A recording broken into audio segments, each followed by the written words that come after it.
eu me pronunciei da seguinte forma: e apenas para que fique então registrado, a defesa desistiu da testemunha Esther Dweck, entende que a testemunha Ricardo Lodge se apresente como informante e que também agora o professor Peluso se apresente igualmente nessa comissão. Então, está decidido assim. Tá bem? Então, essa matéria está preclusa. Pois não. Sim, pela ordem. Meu microfone, por favor. Senhor presidente, eu queria fazer uma ponderação. Sim. Até para dar autoridade, se Vossa Excelência me permite, com todo respeito, a duas decisões exaradas por Vossa Excelência nesse processo e que eu acho que diz respeito direta e indiretamente a esta outra decisão de Vossa Excelência numa ata. E veja, o momento certo de se arguir a contradita de testemunha, e até este momento ele vinha como testemunha e nada foi decidido nesse sentido, com o devido respeito, é exatamente esse. Eu quero arguir o impedimento frontal, radical, do professor Ricardo Lodge depor, seja a título de testemunha, seja a título de informante, e vou explicar rapidamente para Vossa Excelência. Na contrariedade feita pelo eminente Dr. José Eduardo Cardoso ao nosso libelo acusatório, foi requerido o depoimento do professor Ricardo Lodge na condição de testemunha, de perito assistencial.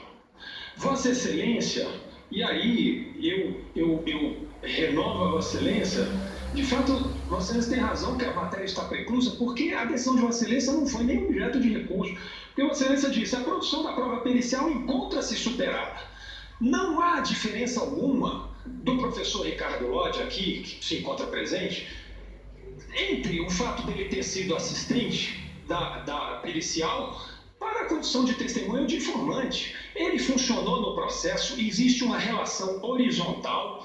O impedimento é flagrante, eminente ministro Lewandowski, por uma outra razão. Vossa Excelência ainda diz o seguinte: por essas razões, sobretudo por considerar que o momento de buscar esclarecimentos relativo ao laudo pericial já foi superado, e tendo em conta que não se demonstrou utilidade de aprofundar-se os questionamentos aos peritos, indefiro o pedido.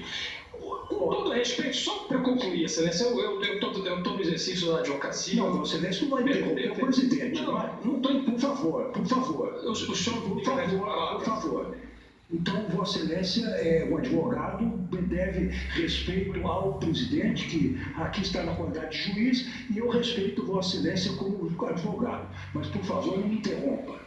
Vossa Excelência está com a palavra. Obrigado, senhor presidente. Não tive, não tenho e jamais teria a intenção de desrespeitar Vossa Excelência, preciso frisar. Mas o que eu quero deixar claro aqui, eminente presidente, que o professor Ricardo Lodge, pelo fato de estar sentado nesta poltrona, nesta cadeira, ele não retira a condição de perito assistencial e vai ter uma condição privilegiada no processo, que a acusação não vai ter, porque a minha perita assistente, que poderia estar numa função semelhante, eu não tive essa oportunidade.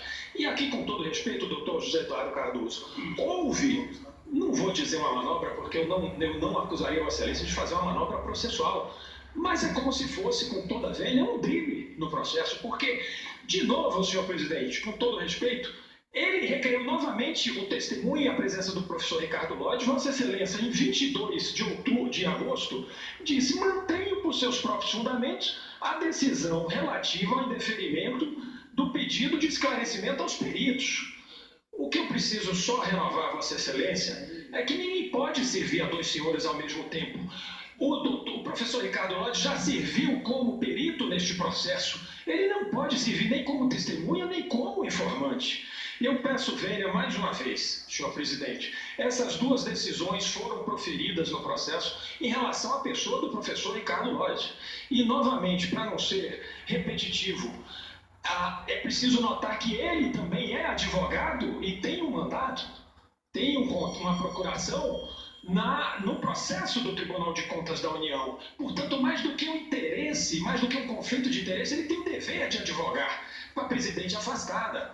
E não se pode deixar de verificar e identificar nessa situação um conflito de interesse radical.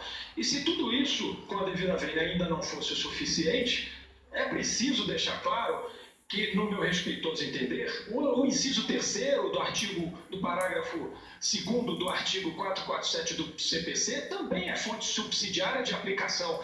E aqui diz que não podem e estão impedidos de funcionar no processo quem atuou de qualquer forma como assistente da parte ou como perito. Então, com a devida vênia, eminente presidente, eu acho que, novamente, o vício é de raiz e requer que a autoridade de Vossa Excelência seja preservada nessas duas decisões.